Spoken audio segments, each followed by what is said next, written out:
नमस्कार दोस्तों, study voice channel में आपका एक बार पुनः हार्दिक स्वागत है। आज का टॉपिक है कोरोना वायरस।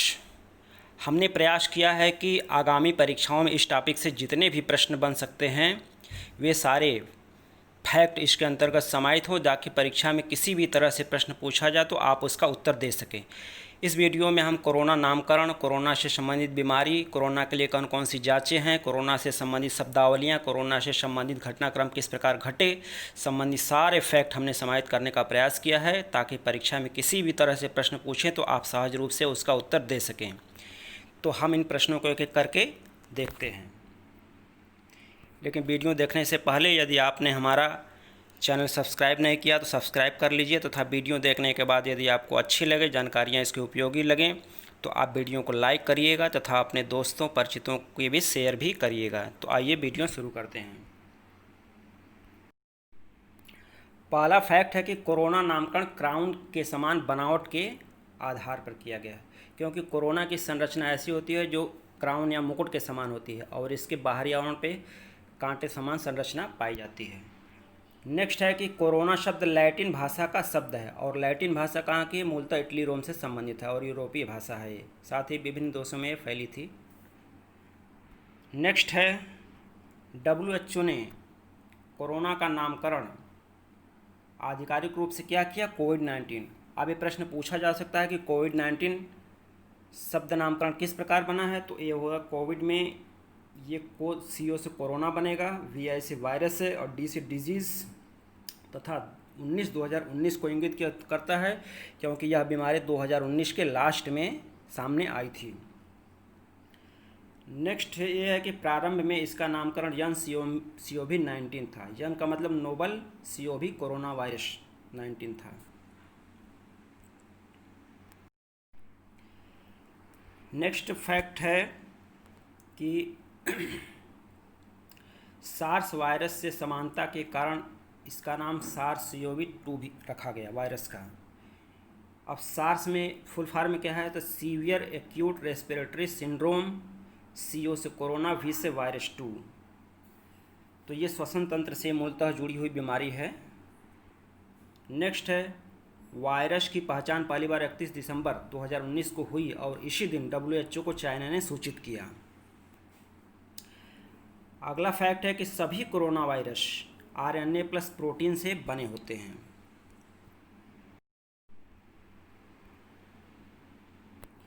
नेक्स्ट है कि 13 मार्च 2020 को WHO ने कोरोना को पेंडेमिक घोषित किया। ये प्रश्न भी पूछा जा सकता है कि WHO ने कोरोना को महामारी किस तारीख को घोषित किया? तो आप इस डेट को याद रखिएगा, 13 मार्च 2020 को। अब हम देख लेते हैं महामारी से संबंधित जो वर्ड हैं उसमें है कि एंडेमिक। एंडेमिक क्या होता है? जब बीमारी क्षेत्रीय स्तर पर फैले, जैसे किसी ज़िले में या किसी क्षेत्र में फैल जाए तो उसे एंडेमिक कहते हैं। और वही बीमारी जब कोई बीमारी एपिडेमिक तब कहलाएगी जब बीमारी कुछ देशों में फैल जाए, जैसे 1-2 देशों में। और जब बीमारी पेंडेमिक क्या है? तो पेंडेमिक जब बीमारी तेज़ी से संपूर्ण विश्व में फैल जाए, जैसे कोरोना वायरस 3-4 महीनों के अंदर पूरे विश्व में फैल गई, तो एक पेंडेमिक या महामारी है।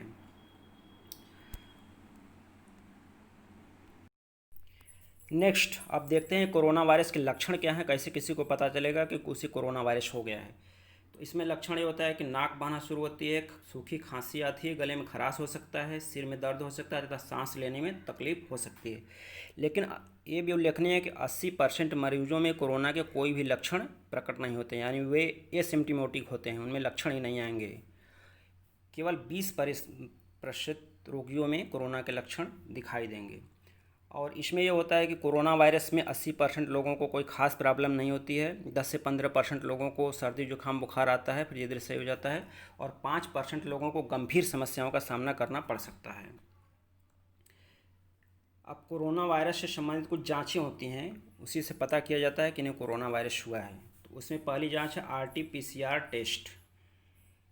RT का अर्थ है reverse transcription, PCR polymerase chain reaction. यह गले और नाक के जो लार होती है उसमें उसके स्वैब से नमूना लिया जाता है और इसकी जांच की जाती है, और जांच आने में 12 से 24 घंटे तक का वक्त लग सकता है। और दूसरी जांच है रैपिड एंटीबॉडीज़ टेस्ट। इसमें खून में एंटीबॉडीज़ की जांच की जाती है और इसका परिणाम जल्दी ही आ जाता है, लगभग आधे से 1 घंटे में इसका परिणाम आ जाता है।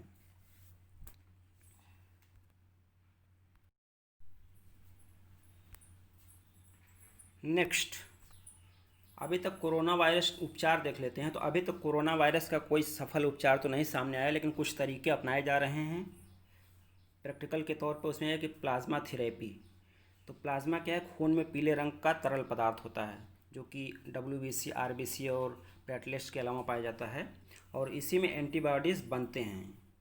और जब कोई मरीज कोरोना पॉजिटिव जो ठीक हो चुका हो, उसके शरीर से प्लाज्मा लेकर वो किसी जो रोगी है उसको उसके अंदर चढ़ाया जाता है, तो इसको प्लाज्मा थेरेपी कहते हैं। और प्लाज्मा थेरेपी सबसे पहले जर्मनी के वैज्ञानिक वान बेहरिंग ने इजाद की थी, और इसके लिए 1901 में इन्हें चिकित्सा का नोबेल प्राइज़ मिला था, और ये चिकित्सा के क्षेत्र में नोबेल प्राइज़ प्राप्त करने वाले पहले व्यक्ति थे 1901 में। लेकिन प्लाज्मा थेरेपी की सफलता इसमें संदिग्ध है। नेक्स्ट है हाइड्रोक्लोरोक्वीन।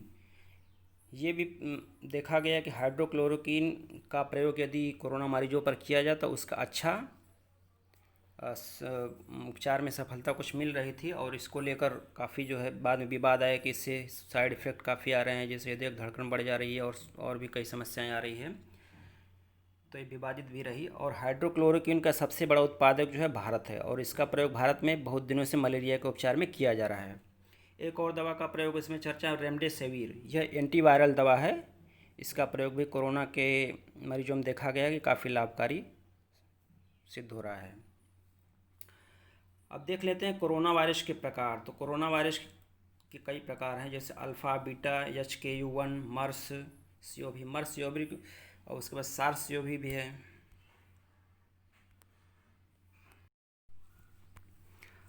अब मर्स का फुल फॉर्म है middle east respiratory syndrome corona virus. इसी तरह सार्स का फुल फॉर्म है severe acute respiratory syndrome corona virus.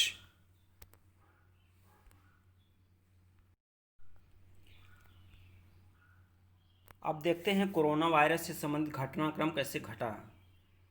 तो ऐसा माना गया कि इसकी शुरुआत चीन के हुबई प्रांत के वुहान शहर के सी फूड मार्केट से हुई। वहीं से कोरोना वायरस फैलने की बात की गई, लेकिन कई बातें भी सामने आई कि इसकी शुरुआत वुहान के वायरस जो लैब है वहाँ से भी हुई। वहाँ पे इसको कृत्रिम रूप से तैयार किया गया है, लेकिन इसके कोई पुष्टि प्रमाण नहीं मिला है। नेक्स्ट है कि 31 दिसंबर 2019 को चीन में एक बीमारी फैलने के विषय में WHO को सूचित किया। नेक्स्ट है, इसके बाद चीन के बाद यह बीमारी तेज़ी से इटली, ईरान, अमेरिका जैसे देशों में फैली, और इससे सबसे ज़्यादा प्रभावित देश अमेरिका था, जहां 1 लाख से ऊपर मौतें हो चुकी हैं। और भारत के संदर्भ में देखा जाए तो भारत में पहला रोगी केरल में मिला था, और भारत में पहली मृत्यु जो हुई थी, एक प्रश्न भी आ सकता है, तो पहली मृत्यु कर्नाटक के कलबुर्गी में हुई थी, जहां विदेश से लौटा कोई नागरिक की मौत हुई थी।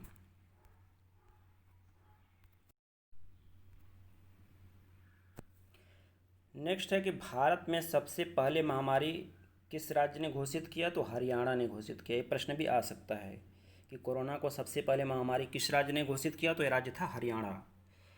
नेक्स्ट है कि भारत में सबसे पहले कर्फ्यू किस राज्य ने लगाया, तो वो लगाया था पंजाब ने। और नेक्स्ट, सबसे पहले लॉकडाउन किस राज्य ने लगाया, तो राजस्थान में लगाया गया। अगला प्रश्न बन सकता है कि भारत में जनता कर्फ्यू किस दिन मनाया गया, तो वो मनाया गया था 22 मार्च को।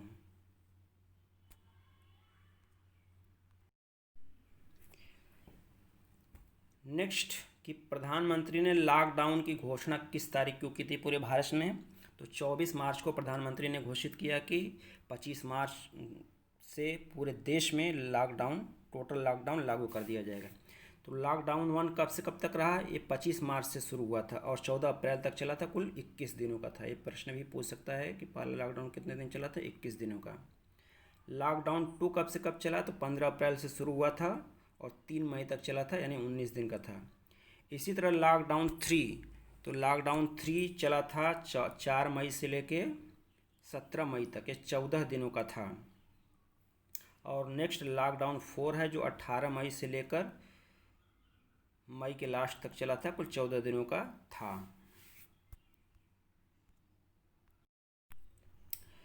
नेक्स्ट है लॉकडाउन 5, इसको अनलॉक 1 भी बोला जाता है और यह 1 जून से लेकर 30 जून तक के लिए है।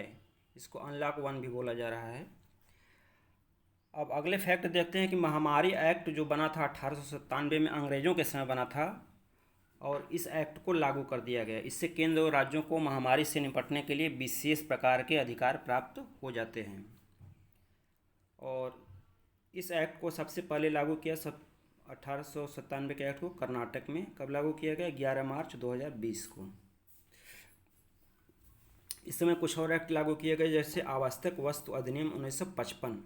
इसके अंतर्गत आवश्यक वस्तुओं जैसे खाद्यान्न के साथ साथ जो मास्क, सैनिटाइजर जैसी वस्तुओं के मूल्यों पर नियंत्रण के लिए, क्योंकि इसमें लोग कालाबाजारी करते हैं, वस्तुओं का अनावश्यक रूप से ब्लैक मार्केटिंग करके ज़्यादा दामों पर बेचने लगते हैं, इसलिए यह अधिनियम लागू किया गया। और इन सब अधिनियमों को लागू करने से सरकार आवश्यक कार्रवाई कर सकती है, जुर्माना भी लगा सकती है, लोगों को जेल में भी डाल सकती है। अब देख लेते हैं कि कोरोना वायरस के निपटने के लिए कुछ योजनाएं चलाई गई थी, कुछ ऐप लॉन्च किए गए थे, उनके विषय में जानते हैं। तो आरोग्य सेतु, कोरोना कवच, आई गॉट, ये भारत सरकार द्वारा इसमें ऐप हैं। नेक्स्ट ऑपरेशन नमस्ते किसने चलाया? तो चलाया था भारतीय सेना ने। समाधान योजना तो ये चलाई थी मानव संसाधन मंत्रालय ने। अब 5T प्लान है, तो 5T प्लान कोरोना से निपटने के लिए दिल्ली सरकार ने चलाया। नेक्स्ट है प्रथम ऐप, तो प्रथम ऐप किसका है? झारखंड सरकार का। कोरोना केयर ये फ़ोन पे कंपनी का है। नेक्स्ट मो जीवन किसने चलाया? तो ओडिशा सरकार ने। ऑपरेशन शील्ड दिल्ली सरकार ने चलाया। ब्रेक द चेन किसका है? केरल का है। नेक्स्ट देखते हैं शब्दावलियाँ, क्योंकि कोरोना काल के दौरान कुछ शब्दावलियाँ बहुत ही चर्चित रहीं, जिनको लोगों ने लगभग पहली बार सुना। तो इसमें है आइसोलेशन। आइसोलेशन का अर्थ है कि संक्रमित व्यक्ति को अलग कमरे में रख देना। क्वारंटाइन वर्ड भी चर्चित रहा काफ़ी। क्वारंटाइन का अर्थ है जिसमें यदि कोई व्यक्ति जिसमें संक्रमण के लक्षण दिखने लगे या कुछ अलग हो तो उसको अलग कर दिया जाता है अलग कमरे में। सोशल डिस्टेंसिंग, सामाजिक दूरी इसमें बनाए रखना है।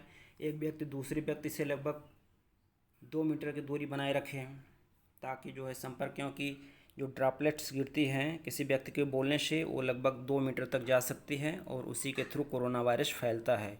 और कोरोना वायरस मुंह, नाक या आँख के माध्यम से ही किसी के अंदर एंट्री करता है। नेक्स्ट है लॉकडाउन, तो विशेष ज़रूरतों को छोड़कर किसी भी व्यक्ति को घर से बाहर नहीं निकलने दिया जाता है। लॉकडाउन का अर्थ एक प्रकार की तालाबंदी।